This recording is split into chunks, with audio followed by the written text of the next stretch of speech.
Okay, you know what? It's 12:45. Well, it's all you. And John, thank you so much for joining us once again. So please. Oh, my pleasure.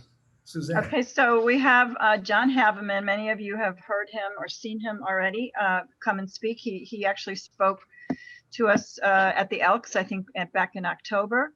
And oh, wait, John's already screen sharing.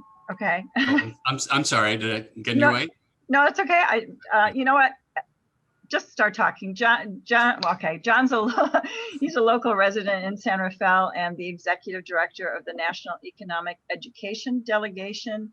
And he has spoken to us before on economic issues, and he's also been responsible for getting some of the other speakers we've had, like cybersecurity. And so, you know what? Since we're running a little late already, I'm just going to turn it right over to you, John. Go. Okay, great. Thanks so much for inviting me back. Talking about autonomous vehicles today. I will not spend a lot of time talking about NEED because I think I probably have done that for you before, but we're a nonpartisan nonprofit. We want to make sure to get that out there. We now have over 600 members of the delegation and are thrilled that Janet Yellen, a member of our honorary board, is going to be, it has been sworn in as our Secretary of the Treasury, which is really very exciting. Here is a list of topics that we speak on, and I'll send that. I'm sure that Mary Jane and others have it, but I'll send it again. I wrote this slide deck actually before I started NEED, at least the first version of this slide deck. As autonomous vehicles have been a real curiosity for me for a number of years. This slide deck focuses more on the policy issues than previous versions have.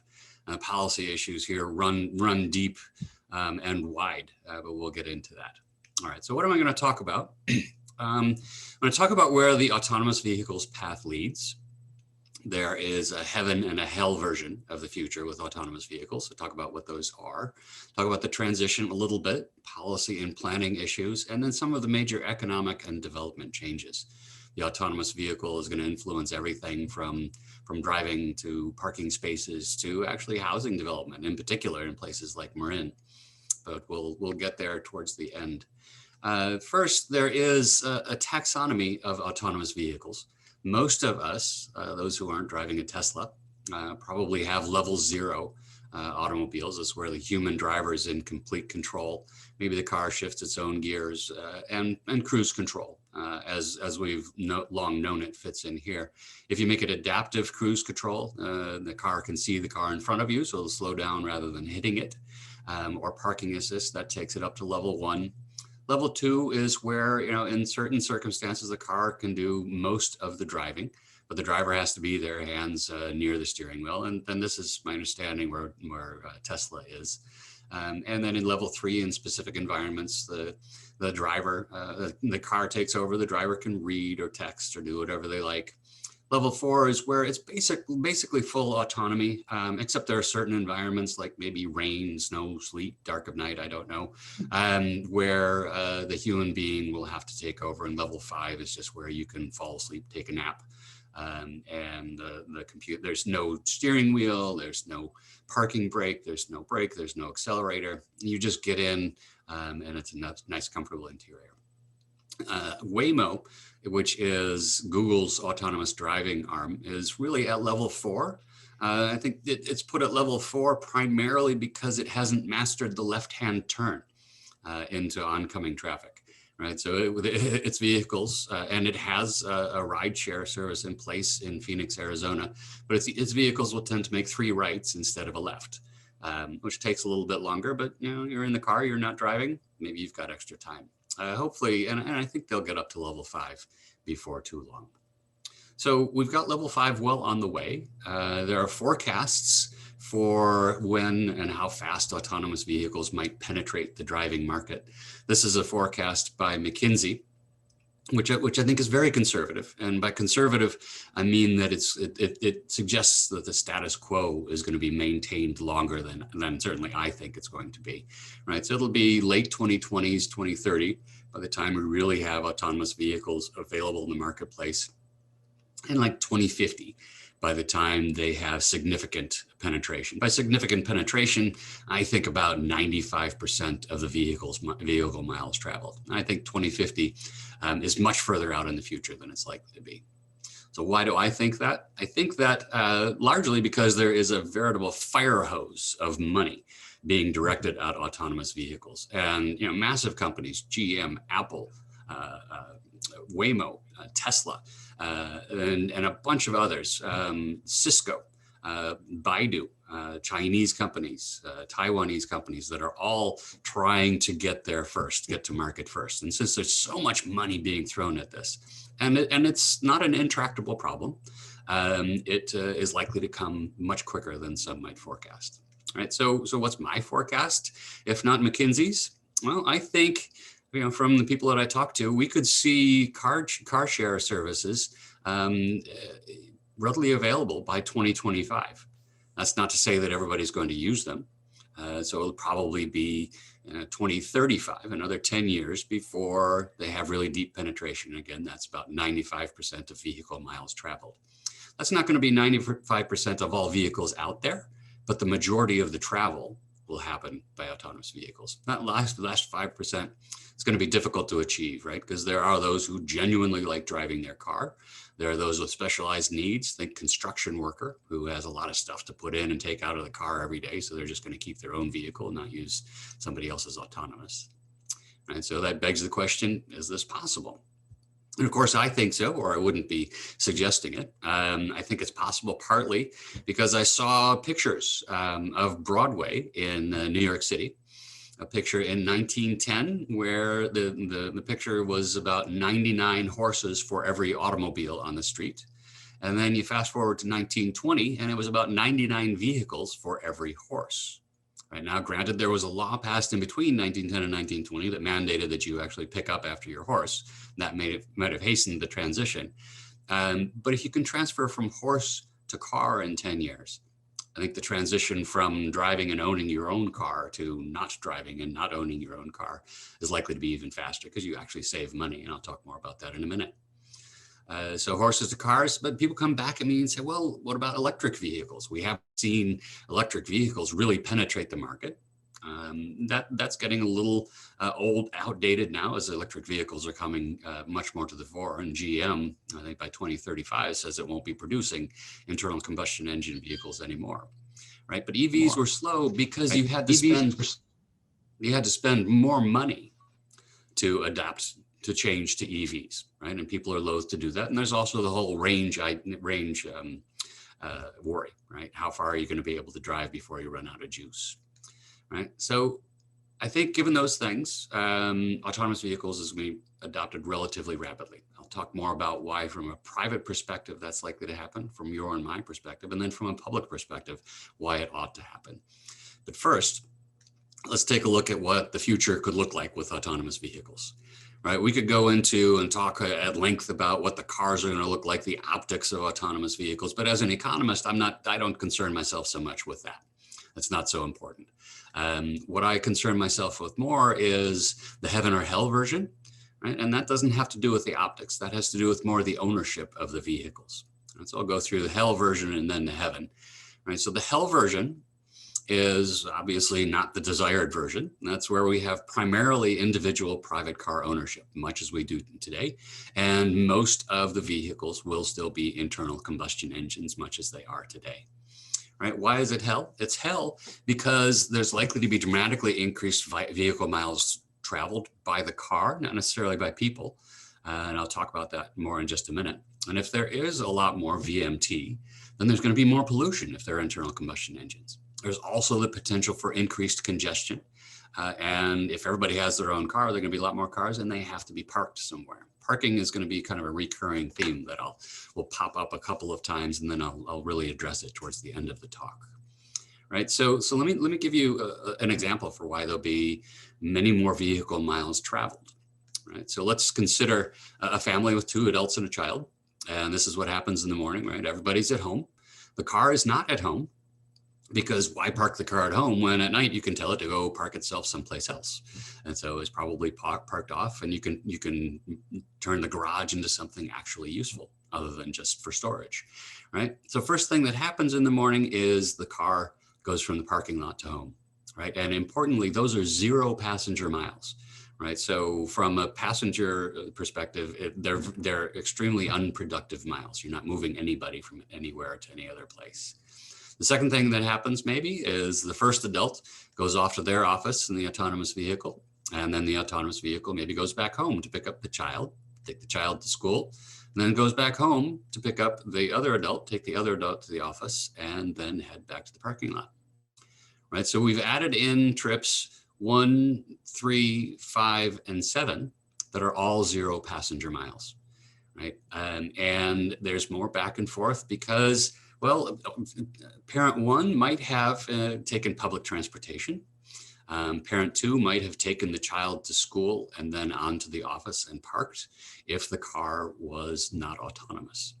Right, so the dramatic increase in vehicle miles potential, right? And that's just the morning. So rinse and repeat, do the same thing in the evening. Right, so there's a potential for dramatic increase in vehicle miles traveled. The Haveman version, right, is where vehicle ownership is very limited, right?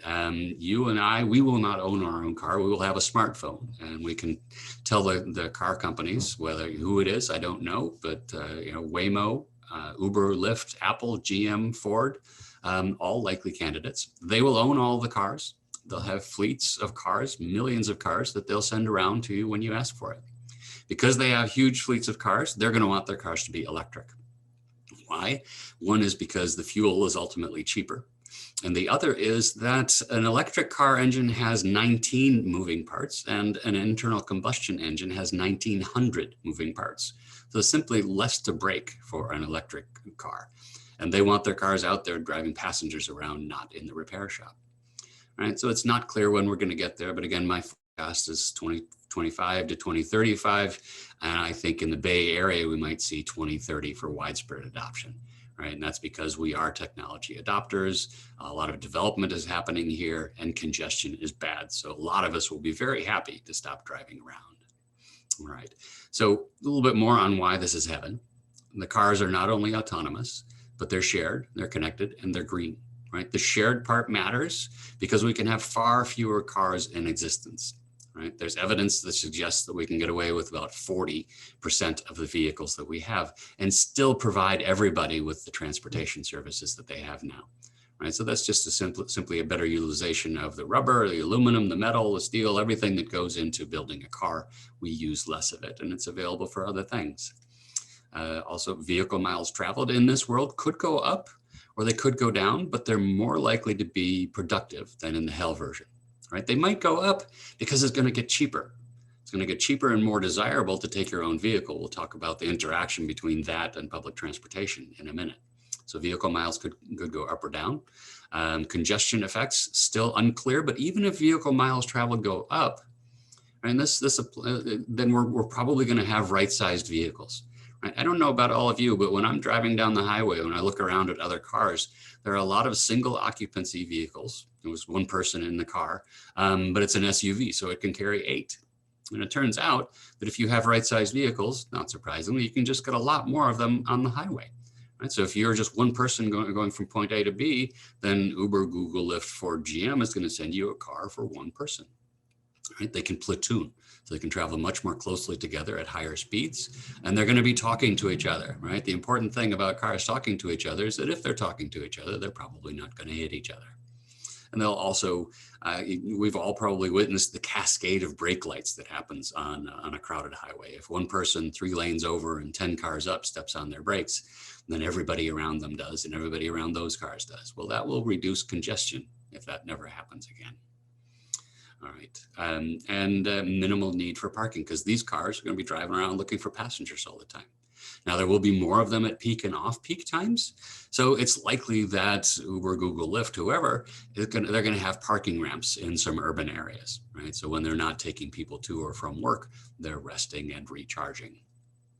All right, so I mentioned that there are some drivers, particular drivers of this transition from a private perspective. From your and my perspective, there's an adoption dividend, right? It turns out that owning a vehicle, AAA has said that owning a vehicle costs on average about $9,000 a year. And so if you don't own your vehicle, then you save that $9,000, right? You have to get those transportation services back, but estimates are that you can get that back for about $3,000. So you save $6,000 by getting rid of your car. It's also possible to repurpose your garage. Right. The reason people now don't repurpose their garage is because the next owner, the buyer of their house, is going to want a garage. Right. So you can't repurpose it, even if you don't have a car. Right. Well, if the next buyer isn't going to need a garage because we have transportation as a service, you can convert your garage to a bedroom, a playroom, what have you. And that will increase on average the value of your house by about $50,000. Right. So there's this nice adoption dividend. There's also time recovery.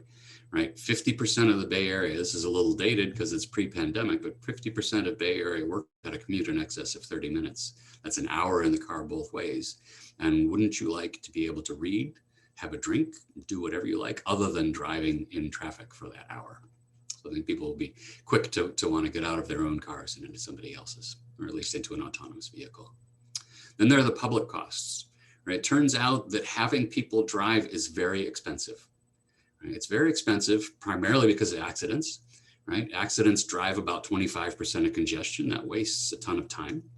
It results in 40,000 deaths on average a year. It sends about 2 million people to the emergency room every year. And about 90%, more than 90% of all those accidents are caused by human error rather than some sort of vehicular failure, right? So if you take the human out of the equation, we should reduce those costs very significantly. It's also the case that there's increased productivity from not driving, right? You might be in a car for the same amount of time, but now you can do a wide variety of other things. And not being able to is costly for society. If you add all of that up, it's been estimated that's about $1.3 trillion worth of societal benefits from autonomous vehicles. That's about 5% of GDP for the United States. So that's not peanuts. It will be nice to have that. And that's why, from a public perspective, whenever there are these benefits to be had, that's the obligation of our public officials to help us move in that direction. You know, very, very hard for our public officials, because I'll talk about the employment effects, and that's what's holding a lot of them back. Right? Other reasons to encourage change from a mobility or an equity perspective, right? If you can't drive for whatever mobility reason, right, this will help you. It will provide transportation in a more available way, accessible way than it is now. Think about those who work low-income jobs. Our public transportation generally goes from residential to commercial, right? But a lot of low-income workers, low-wage workers, are going from residential to residential, which means that they have to have their own car. And that's likely to be a not very well-maintained car that may well break down from time to time. And if they have access to transportation as a service autonomously, cheaply, then that will be a much better option for them than having their own car. From a safety perspective, we talked about the deaths and the injuries. From a productivity perspective, right? Reduced congestion, perhaps, less time spent unproductively in a vehicle. And from an environmental perspective, there are a couple of things that I'd like us to ponder briefly. What are these? Right? One is parking in an urban area. Right? It turns out that when an urban area like San Francisco is congested, about 25% of the vehicles in that congestion are looking for parking, right? So if you don't have to look for parking anymore, you can reduce congestion in urban areas, and that's good for the environment. Think about when apartments are built. Here's a 2-bedroom apartment. Lots of zoning now requires that you have a parking space to go along with that apartment, and that adds on about 50% increase in space. If you've got transportation as a service, we don't need that. Can build more housing, more apartments, and that will reduce Marin's and, in fact, the nationwide housing problem that we have. Think about churches and synagogues. What's next to every single one all over the country is a massive, highly underutilized parking lot, right? Very heavily utilized on Saturday or Sunday. Think about autonomous vehicles. Maybe the parking lot could be about this big, just space for pickup and drop off. That's lots of other space left for other things, if only perhaps grass and trees. That's better for the environment. Think about all of the surface parking in San Francisco. If we transition all of that to green space, that would just make San Francisco a more appealing place. And there's lots of evidence that this is good for the physical health of the neighborhood. So that would be good for the environment. All sorts of environmental reasons to transition as quickly as possible to autonomous vehicles. What sorts of changes will this bring? Lots. I talked about the disposable income, right? If you transition to transportation as a service, you can save $6,000 a year. That's $6,000 you can spend on other things, which will help offset the employment effects of autonomous vehicles. Government finances, right? No more revenue from parking tickets, from speeding tickets, from DUIs. At the same time, you don't need quite as many policemen and firemen to respond, police to monitor speeds on the highway, and fire to respond to accidents. Transportation demand is almost certainly going to increase. People are going to want to travel more because it's going to be cheaper. That's economics 101. Price of something goes down, you do more of it. Right? Infrastructure, probably not going to need more highway lane miles, not going to have to extend highways, right? But rather we can take that money and we can spend it on maintenance. We can get rid of potholes. And in fact, if there are only 5 or 6 companies that own cars, they're going to want every single pothole fixed, because there's very little that government can do that has a higher social rate of return than filling in potholes. From a public transportation perspective, it's a little bit of a sticky wicket. When people first started thinking about autonomous vehicles in public transportation, they thought, oh, there's the first mile problem and the last mile problem. First mile problem is getting to public transportation from your home. Well, now you can just take an autonomous vehicle, and then you take public transportation into the city, and you get in another autonomous vehicle that takes you to your office, right? And that could increase demand for public transportation. But then again, if you're getting in an autonomous vehicle at your home and it's relatively cheap, you're probably just going to take it all the way to the office, right? Which means that short haul public transportation might suffer dramatically reduced demand, but long haul, think Caltrain, might have increased demand. So uncertain effect on public transportation. From an employment perspective and parking and housing, let me go through these in turn. Right? From an employment perspective, think about everybody who does anything associated with driving a car or producing a car, right? Drivers are going to lose their jobs. Car production jobs are going to go away because we're going to have far fewer of them. Gas stations will be gone. Vehicle repair shops, body shops, all gone. Now, Uber, Google, Lyft, GM, Ford will probably have their own place to repair cars because they'll probably have fender benders. Reduced demand for police and fire, reduced demand for healthcare workers because there's reduced demand for emergency rooms, right? So you can see how this all wraps up to more than 10 million jobs that could be lost because of autonomous vehicles. And this is a big part of what holds public officials back from really embracing autonomous vehicles and moving forward with it, because what do you do about all of these workers who are going to lose their job? The answer from an economist's perspective is you figure out what the right way to retrain them is, and then you spend a lot of money doing that, right? We're going to save $1.3 trillion when we implement autonomous vehicles. Let's take some of that $1.3 trillion and devote it to retraining a ton of these people. We can do it. Parking, right? Greatly reduced demand for parking lots. Service providers will have their own where the cost of land is low. Street parking, think 4th Street in San Rafael. If we could get rid of all the parking on 4th Street in San Rafael and extend the sidewalks out, that would be a lovely thing. We'd have much more outdoor dining, and much walking down 4th Street would be much nicer. Shopping mall parking, in the wake of the pandemic, we may have no more shopping malls, so this might be a moot point, but there could be more shopping mall with less parking. Could put housing in place of some of the parking. Apartment complexes, right? They'll have more units than they will parking lots. They'll get rid of parking and be able to have more units. The volume of space that's devoted to parking right now is enormous. Let's think about LA. It turns out that 14% of the incorporated land area in Los Angeles is devoted to parking. 14%, that's not a very big number, but it turns out that's 200 square miles devoted to parking, where we could use it for other things. In San Francisco, there's more than 250,000 on-street parking spaces. If you took all of those parking spaces and you lined them up, they would be in a line 900 miles long, which is 60 miles longer than California's coastline. That's a lot of space devoted to parking. Nationwide, there are some estimates that suggest we have 500 million parking spaces, right? That's larger than the state of Delaware and Rhode Island combined. There are other estimates that suggest maybe there are as many as 2 billion parking spaces. Now we can cover up Delaware, Rhode Island, Connecticut, and Vermont with parking spaces. That's a lot of space devoted to parking. That doesn't have to be. We will still have space devoted to parking, but it might be out where land is really cheap and not really useful. anyway, instead of in urban centers. Right? So there's enormous benefit associated with getting rid of a lot of this parking. In terms of housing, think about Marin. What does everybody say? What do a bunch of people say whenever somebody says, I want to build a housing complex?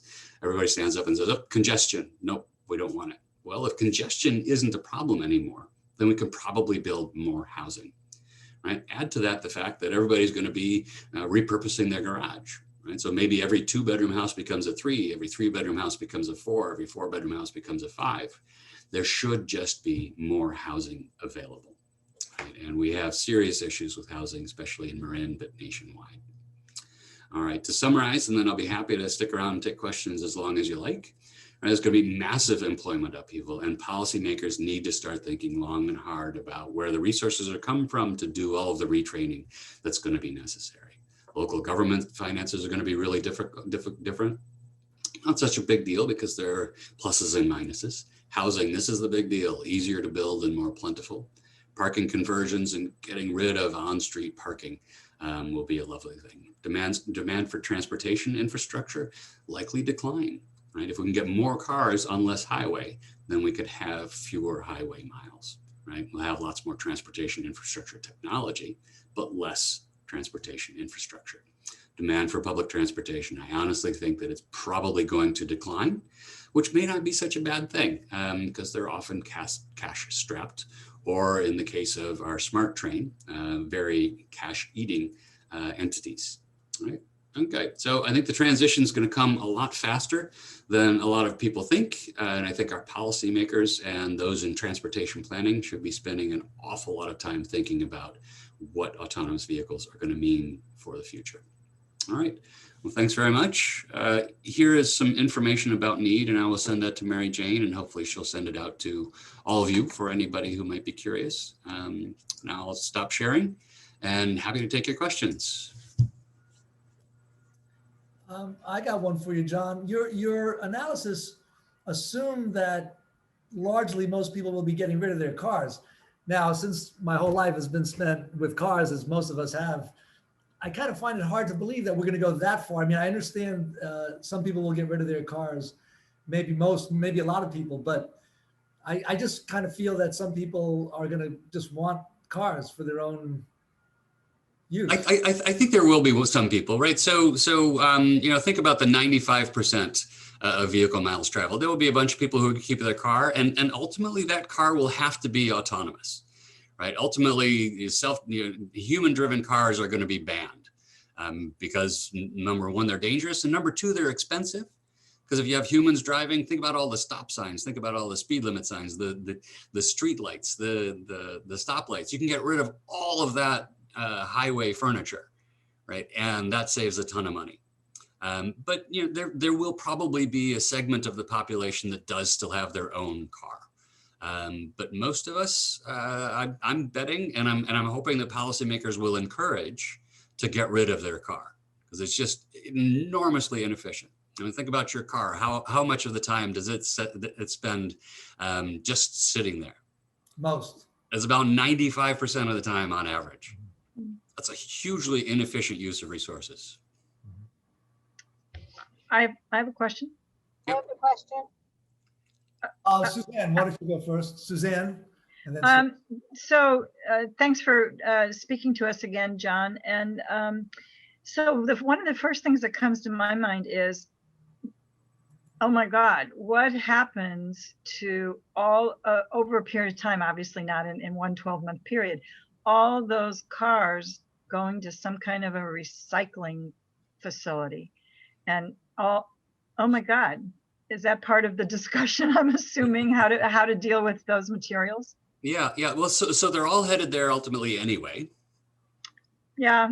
Just maybe a little bit faster. Yeah.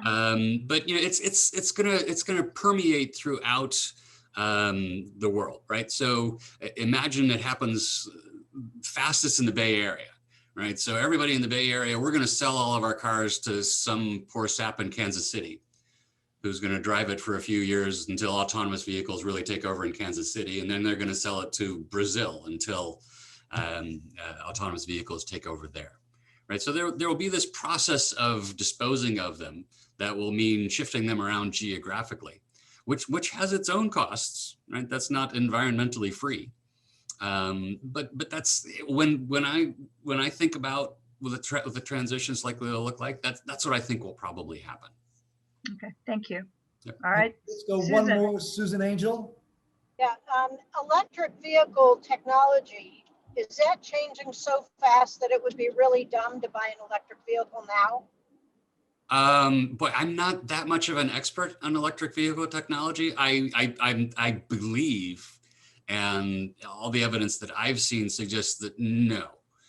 I mean, so the decision is really, if you're buying a new car, right? Am I better off buying an electric vehicle, or am I better off buying an internal combustion engine? And it's almost a no-brainer, unless you're going to be driving really long distances on a regular basis. You buy the electric vehicle because it'll be more expensive up front, but cheaper over the long term and better for the planet. If you're just thinking, well, I want to do something good for the planet, so I'm going to get rid of my internal combustion engine car and buy an electric vehicle, I'm not sure, but probably still a good idea. Okay. And Dirk. we got a couple more. Well, I know the meeting is, the time is over, so if you have to leave, anybody feel free, but would you mind staying another minute or two, John? I'm happy to stick around, sure. Okay, Dirk, and then David. So with all of these cars talking to each other, I'm assuming that they're going to need some kind of internet or other kind of communication. What happens when that infrastructure has a glitch or goes down? Are we all stuck in the middle of a road or unable to leave the house, etc.? Yeah, so that's a really good question, and one that I confess I haven't pondered that much. But in just thinking about it, my cell phone works almost all of the time, and it's not super critical that it work all of the time. So I imagine that they've stopped short of making it perfect. But if it was absolutely critical that it work all of the time, the network would probably have redundancies. Or they would make the cars so that they didn't have to talk to one another, right? They still can function without communicating. It might be a heavy lift, but those are the two solutions to that particular problem that come to my mind. And finally, David Sean. I have a question. What about, I'm a car collector. What about people with collectible cars like Porsches, Roadsters, anything that's a passion? Are they just going to end up in museums? Are we going to be able to drive them? That's going to be a tough one. Second, you kind of addressed it. I'm a contractor. By 2050, I'll probably be dead, but the having a truck and being able to deliver things and stuff like that, that will be a tough thing with autonomous cars. And then you can answer those, and then I have one last statement, and I'll share with everyone. Oh, okay. So in terms of, let's see, what was your first one? Collector cars. Right. Right. So, for the time being, you'll be able to drive them out on the road along with the autonomous vehicles. But then that day comes when they outlaw human-driven vehicles because it's just too expensive. By the time that arises, somebody is going to have built a kit, for your early model Corvette, to make it autonomous. So you can continue tooling around in your old Corvette. You just can't drive it anymore. Trip. Yeah. So for contractors, yeah, I think they will have trucks available for the market that needs independent ownership. And whether what form exactly that takes, I don't know. But that's a non-trivial part of the demand for vehicles. And so somebody will figure out a way to make money off of that market. As an economist, I'm confident of little else. Okay, my last statement, it really isn't a question. I'm a avid sci-fi reader and lover. Philip Dick, one of my favorite authors. I don't know if you read his stuff. Blade Runner and other movies have been inspired by his books. Yep.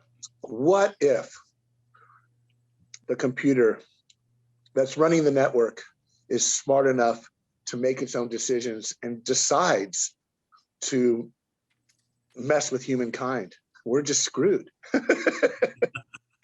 So the form in which, yes, that's true. The form in which I usually get that question is, what about a terrorist, right? Getting into the network and taking over a bunch of cars. Yeah. And I confess that I haven't had anybody tell me what the solution is to that problem. I've had a lot of people reassure me that there are solutions and it will all be fine. But the solution that I've heard and I think is plausible is that there will be a redundant system in the car that you simply can't get into from outside, right? It's not hooked up to the internet. There's no way to get into it. And it will be programmed with, I don't know, 10 things, right? The car can't do these 10 things. And one of them is drive into a bunch of people. Another is drive off a cliff. Another is just swerve back and forth. And if a car starts doing any one of those things, it just nicely shuts it down and moves it over to the side of the road. Safe. Yeah. And safe and somewhat Rules, secure. whatever it is, the 10 rules. So something like that, yeah. Right, so and I have no doubt that somebody's going to come up with something better than that, but that's one possibility. Well, everybody, thank you so much. John, thank you so much. We have for you, John, a book. As you may recall, we donate a book for all of our speakers. And so for your presentation today, we have a book that we're going to be donating to a local school in Marin County. Great, And well, thanks very much. I don't know if Mary Jane can tell me what that book is, but She's on another call. okay, right. She's on another call, so we'll hold that for later. All right, well, I Okay, appreciate anyway, that. John, thank you so much, everybody. We hope to see you again, John, as we did this time. Everybody else, great to see you. Thanks for joining. Be safe, be well. We'll see you next week.